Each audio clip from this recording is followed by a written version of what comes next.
third and final race for the BRSCC Mazda MX-5 B grade, and we are going to very quickly catch up with Michael Close. Now, Michael Close is a veteran of this sport here. Now, I'm just going to quickly check. Mike, you're pretty much classed as a veteran in this sport now, but this is your first time back out with these guys in over 18 months. So how are you feeling? It's a quick learning circle. It's a strong learning curve again. When I thought I was going to come back in and slot straight back into roughly where I had a very sharp awakening yesterday. Yeah. So unfortunately it hasn't quite gone to plan this weekend, but do you feel like this final race might be lucky for you? Yeah, the car's feeling good, I'm feeling good, I'm happy with what the crew's done. So yeah, let's give it a go. The weather's beautiful, it's Wales, it's a good circuit, why not? Brilliant, well we wish you the best of luck. Thank you. Right, we're going to hand it straight over to Andy to run you through that rest of the grid. Thanks, Lyndsay. Well, speaking of close, I think we're going to see lots more close racing in this final B race of the weekend. Michael Nibbs, Richard Baxter, Tim Dorr, Ivan Leary and Tom Mallett at the front of the grid for this one. Bruce Robinson, Simon Orange and Jack Wilmot are next, ahead of Christina Holly and Michael Close inside the top 10 on the grid. Then it's Graham Rumsey with Neil McGregor alongside Richard Bartlett and Rob Mugglestone are on row 7 ahead of Ashley Heath and Pete Lancaster. Steve Moody and Christopher Ginn are on row 9, whilst Dale Whiteman and Anthony Pettigrew round out the top 20 ahead of David Rickards, David Waters, Charlie Rawls and Chris Malloy bringing up the rear. So we've got by far and away the warmest and brightest conditions we've had so far this weekend. The yellow machine of Michael Nibbs has the pole position with Richard Baxter alongside, those two having been demoted from the A race earlier on. Let's go racing then for the final time in the Mazda MX-5 Championship this weekend at Anglesey. We've had two entertaining races so far from the B grid. What does race 3 have in store for us? It's a good start by the looks of it, made from Nibbs from pole position, but going with him very much is Baxter around the outside. On board with Bruce Robinson looking backwards this time, and the mayhem behind him. We're going around the outside of Tim Dorr, who's not had a great start. Up the inside there, the orange number 67 car is Simon Orange, trying to gain ground as well. From 7th on the grid, and Mallett into the side of Tim Dorr there. And Graham Rumsey, ever the opportunist, will try and get up the inside as well. They're 3 abreast out of the banking, maybe 4 abreast in amongst there as well. There's a bit of contact, Tim Dorr ends up on the grass. It's been a first lap to forget this for Tim Dorr. He started this one 3rd, and he could be outside of the top 10 halfway around the opening lap. There are the top 2, Nibbs leads the way, Baxter in 2nd place, though he's already going for the race lead, pulls to the outside line towards Rocket, but the inside line should be the one that prevails here. Baxter is desperately late on the brakes though, but no, he can't quite go through. And look at that, Bruce Robinson from, where did he start this race? 6th on the grid, 3rd place already. That was brilliant stuff up the inside of Simon Orange. Ivan Leary's joining in the fun as well, having been a bit anonymous in a 7th place finish in the previous race. He's on the inside of Graham Rumsey now towards Peel Corner. Well, where on earth did Bruce Robinson come from? He was the last of the late breakers then into the braking zone at Rocket. Nibbs and Baxter, as you'd expect, the 2 drivers that were demoted from the A grid, they're starting to get away at the head of the field. I think that we're in for a really entertaining battle further back, and in fact we could be in for a really entertaining battle between these two, because Baxter and Nibbs seem fairly evenly matched here. Through the hairpin, back down towards the final corner. Michael Nibbs runs a bit wide. Will he hang on just about? But he certainly won't be as quick off the corner as Baxter was. And Richard Baxter will no doubt have a go if he can. Behind Simon Orange is up the inside of Bruce Robinson for 3rd position. And it's 3 abreast for 6th as well. I'm not even going to try and work that one out just yet. Let's focus on the race leaders for the time being. The yellow machine and Michael Nibbs lead them out of the final corner. Richard Baxter right on his tail though. Simon Orange will be across the line in 3rd. Robinson 4th. Leary 5th. Mallett is 6th. I can't even see who is in 7th, so close behind him are they. I think it might have been Jack Wilmot in the white and purple AB Motorsport car. Super close stuff though on this opening lap. There are the leading 2 then. Big gap opening up between these 2 and the rest of the field, but not a big gap between the 2 themselves, Nibbs and Baxter. Although the gap does just open up slightly through Church Corner there. So Richard Baxter not quite as quick through what is the fastest corner on the track, Church Corner. So named because of the church, which is situated just outside the circuit boundaries down at that part of the circuit, which can only be reached, so I'm told, at low tide. And just another one of the fascinating aspects of this Anglesey circuit. Local culture is really something to behold. It's a great place for a racetrack, and right now it's providing a really interesting race between the top 2 here, Michael Nibbs and Richard Baxter. Both of them could really do with a win here to round out the weekend. No promotion spots in this race because it's the last race of the day, but still a race win up for grabs. There's a trophy and there's a decent points haul, albeit not as much as for winning an A race, of course, but still worth going for. And Baxter definitely going for it here. Pulls to the outside, up at the hairpin. Wide line in, tight line out, that's the theory anyway, and it might have worked. Can he get alongside? No, still can't quite get there. There's a slow car ahead of them which is heading for the pit lane. That's David Waters, unfortunately, the number 666 car. And that might just deter Baxter from having a go up the inside. Simon Orange, meanwhile, is now a fairly safe third, ahead of Bruce Robinson 4th and Ivan Leary 5th. Everyone else further back, 3 abreast again into the last corner. David Waters dives for the pit lane, and we ride on board with Bruce Robinson across the start-finish line. Ivan Leary behind us. As I said, Ivan had a quiet second race of the weekend, having finished 6th now, in fact, 6th in the first race, 7th in race 2. Further back, number 16 there is Neil McGregor, who's on the grass and bouncing his way back on the road. And rejoins just ahead there of Mike Close, who makes a nice move at the inside. Oh, he's on the grass again, look, it's McGregor. Maybe needs to think of a career in rallycross, bounces his way back on the track, but Mike Close not quite close enough to take advantage of that through Church Corner. Have the toe though. Up the hill they will go. The purple car is Christina Holly just in front of them, and then the green and yellow Tim Dorr. Meanwhile, the leaders are at Rocket. And once again, Richard Baxter applying the pressure. Seems pretty strong through the second half of the lap, doesn't he? Maybe not quite as quick through the first sector, where most of the overtaking is done in the second half of the lap. That's where Baxter seems to have an edge. Closing in on Michael Nibbs once again through Peel. It's not really an overtaking opportunity, nor is the next left-hander. But a good exit from this left-hander can set you up for a move down at the hairpin. Is that what Baxter's going to try and do? I'm sure he will. Does get a good exit. He'll be in the toe as well. Well, in fact, he's not in the toe. Pulls to the left, pulls to the right, trying to distract the race leader, but there's a gap on the inside here for Baxter.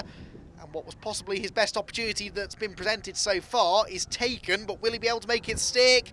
Nibbs runs a bit wide again, Baxter alongside, but once again this will be the outside line for the final corner.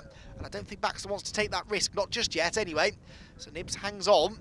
Baxter thinks about the inside line, but that's a very tight final corner. It's an awkward little 90-degree left-hander. There's a slight crest in the road as well on the apex. The cars tend to understeer a bit wide.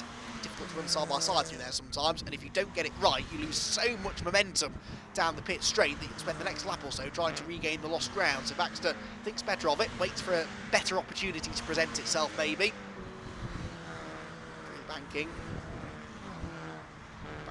Church Corner he will go. Now if you can get a really good run out of Church, then the run up the hill is probably the best part of the circuit to try and overtake at, and this time he is quicker than the race leader through Church Corner, so this now could be his opportunity. Nibbs will no doubt defend the inside line, which he does. It looks like the outside line for now, but it becomes the inside at Rocket. But Baxter is fully alongside on this occasion. Who breaks latest? It's Baxter fractionally, but he's on the outside line, and again that won't work, so Michael Nibbs fends him off. Fascinating battle this, but they're holding each other up now, and Simon Orange, we might catch a glimpse of the Orange machine in the background. Just there, we caught a glimpse of him as he came through. He is catching them slightly, not with them yet, a second or so further back still, but they're definitely not lapping as quickly as they could be, these two. And so Simon Orange might be able to gain that ground and make this a three-way fight for the race victory. Baxter out wide, turns in late for the left-hander, tries his best here to tee up the move down to the hairpin. Michael Nibbs is defending resolutely here, but if you start defending too much, eventually you will probably make a mistake and lose too much momentum. Is this the chance? No.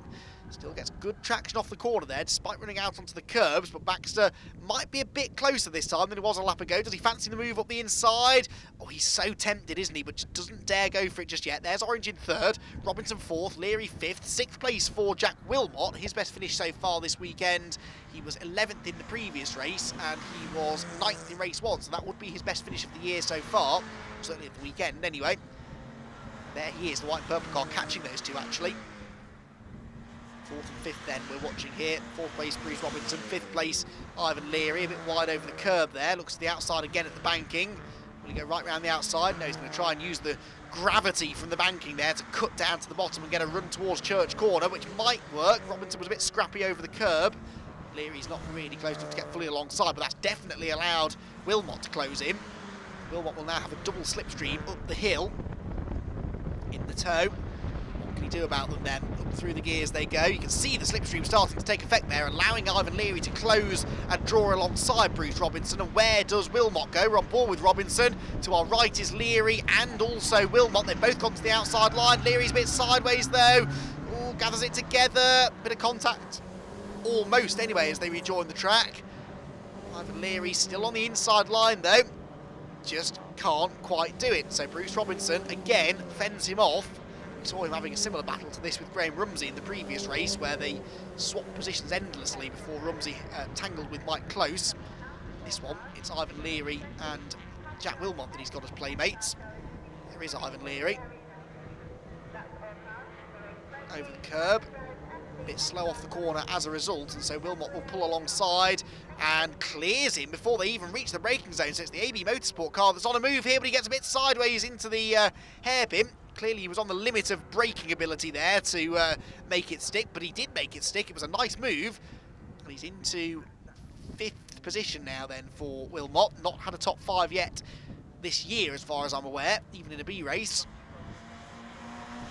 Meanwhile, the race leaders are side by side, and Richard Baxter's up the inside at turn number 1, and this time I think he's finally gone through. Richard Baxter into the lead of the race, nicely done, and Michael Nibbs knew when he was beat there. Now can he fight back? He'll be eager to try and do so. In the slipstream, up the hill might be his best bet, but again he's a bit wider over the curb out of the banking. So Richard Baxter will see that as an opportunity to try and pull away, but it's so hard to do in this category of racing with two drivers who are clearly so evenly matched. The slipstream is almost always enough to keep them together. Nibbs weaving around, trying to find a way back through. He's looking to the inside up at Rocket, but there's no way there. Baxter moves over to defend, but then there is a gap that presents itself. Nibbs goes up the inside, snatches the brakes a couple of times. Can't quite prise the door open, or can he? He's trying to lever it open now, with a bit of a nudge there being given to the 61 machine. But to no avail, then a headbutt as they come through the second part of Rocket. Baxter being careful not to carry too much speed, having gone in on the tighter line. Just slowed it right down at the apex. If you could ever get a clear run through a sequence of corners without defending, you might be able to break away, but for the time being, Michael Nibbs very much staying with him. The left-hander again onto the back straight, and look at the way Simon Orange is catching them now. Definitely closer to them than he was last time we checked in with these three. So they're battling, continuing to delay them slightly. Right now, though, Simon Orange could be Richard Baxter's best friend, because if he does latch right onto the tail of Michael Nibbs, then that will take the pressure away from the race leader momentarily. And maybe allow him to make the break that he wants to. On board with Ashley Heath now, number 68, running a bit further down the order, looking backwards here at a beautiful blue sky. See the Snowdonia mountain range off in the distance. And also quite a lot of Mazda MX-5s battling away behind him. Ashley's not running at the sharp end of the field, but this goes to show the level of competition up and down the order. You'll rarely have a lonely race in this championship, whether you're right at the front or right at the back. And Ashley Heath certainly has some company behind him. Drop into the final turn. There's the coastal circuit again with the dramatic corkscrew sequence of corners. Just to our left briefly, and then back along the pit straight. Ashley Heath trying his best to pull away from that group of cars behind. Graham Rumsey trying his best to stay on the track and not succeeding in doing so. Tim Dorr will maybe see that as a chance to attack, and Christina Holly's going up the inside of Tom Mallett, and she is attacking at Church Corner, and she's going through, I reckon. Mike Close will also try and follow her through. In fact, he might get both of them here because they've held each other up, and Mike Close does indeed pull to the right-hand side. They're three abreast up the back straight. Just in front of them, Tim Dorr and Graham Rumsey are nose to tail after Rumsey's little moment at the hairpin.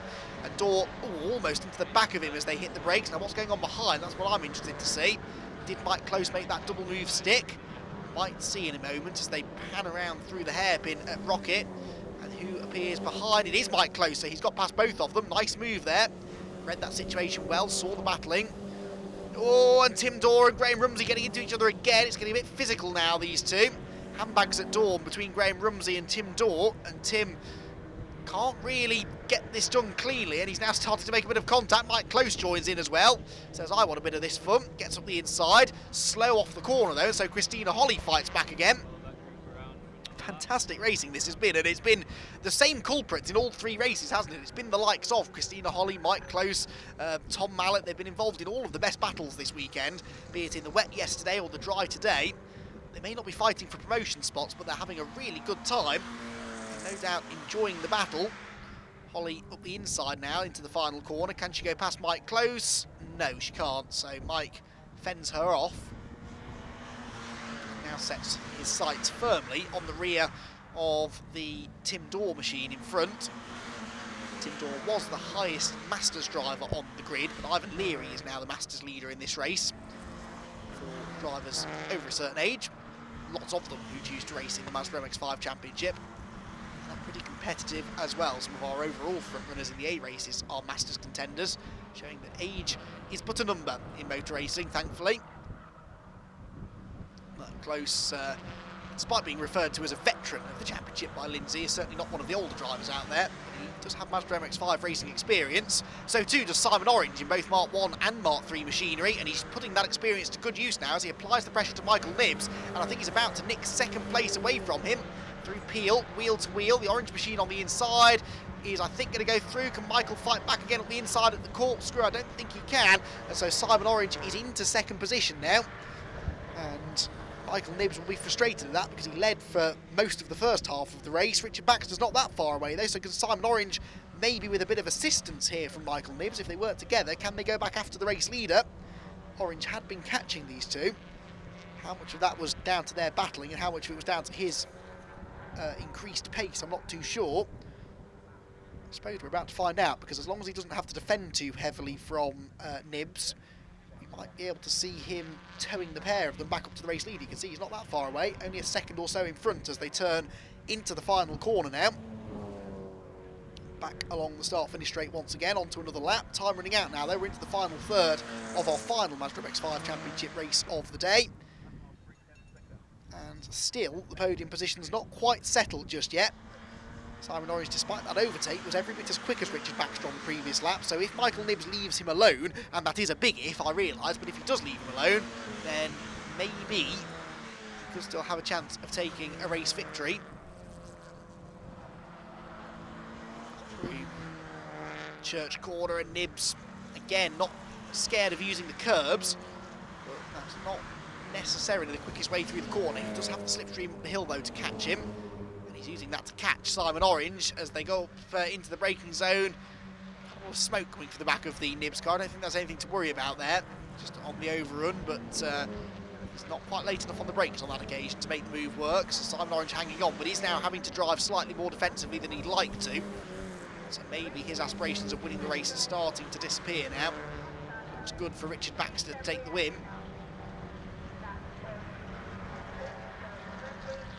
Knibbs, though, doing his best here to retake this second position through the tight left-hander, back up the hill, and Orange a bit sideways there. As you can see, that steep uphill acceleration zone, that's quite a common theme here at Anglesey, uphill acceleration zones, and that means if you make a mistake coming off the corner, obviously you lose momentum anyway, but you really lose momentum because you're accelerating uphill, and that loss of momentum is exaggerated somewhat, so you've got to be careful.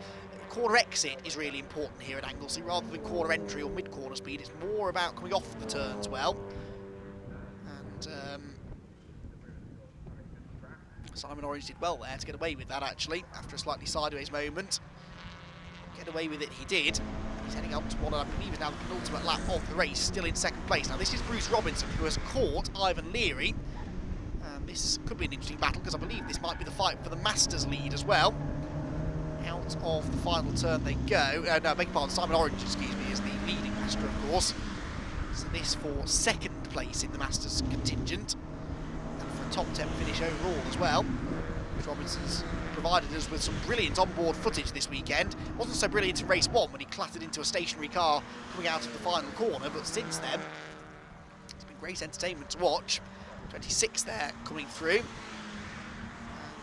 That's a nice battle going on, actually, that we haven't really had much chance to check in with. But go around the outside there of Jack Wilmot. That was a brave move coming out of the right-hander at Church Corner. And I think this might just work as they go up the hill. Charlie Rawls, this is, from the back of the grid.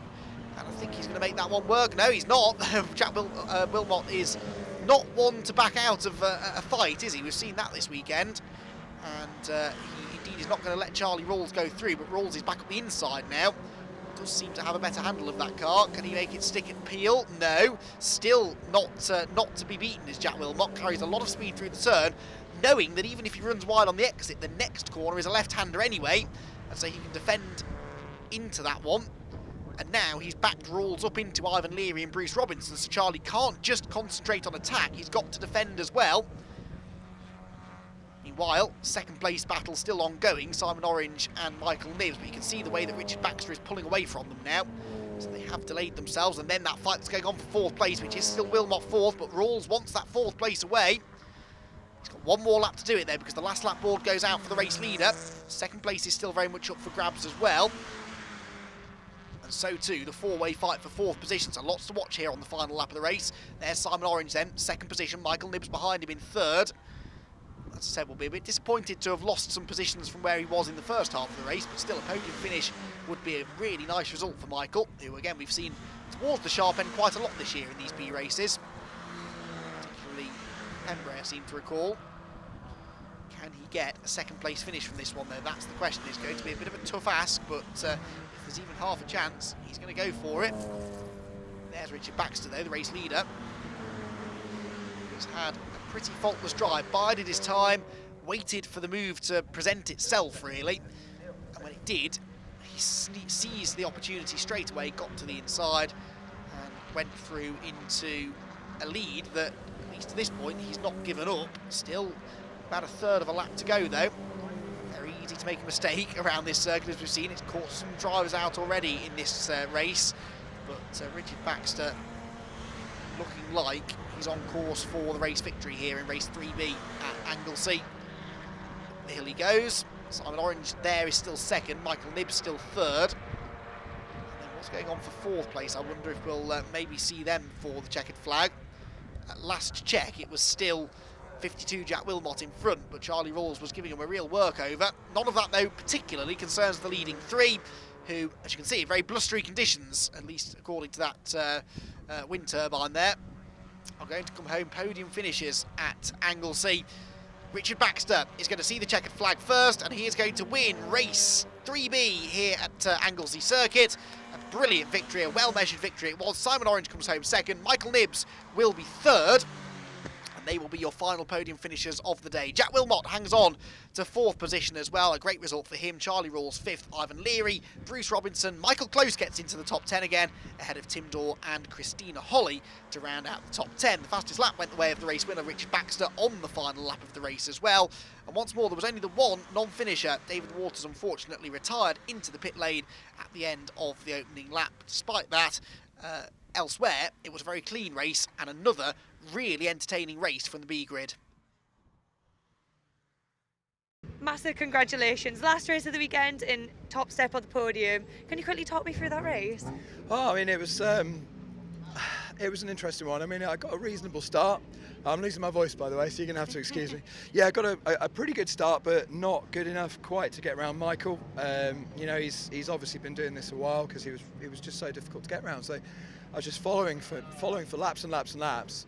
And eventually, I just started to notice where he was just a little bit slower than me on the exit. From there, I managed just to get him over the side of the circuit, like squeeze him in just to get that last corner a little bit better on the racing line than him, and that's where I did the pass. I think it was on the pit straight, so that was quite a nice place to do the pass, so my engineer could watch and have a bit of fun with it too. So yeah, it was a good race after that. It was just had to pump in some fast laps and just get on with it. Michael, congratulations on third position. But I have to say, reports are coming in, you were extremely difficult to get past. Yeah, yes, I tried to defend as best I could, but they got through in the end. So how did you find that final race there? Got a really good start, managed to get out in front, but just couldn't put enough to keep them behind me.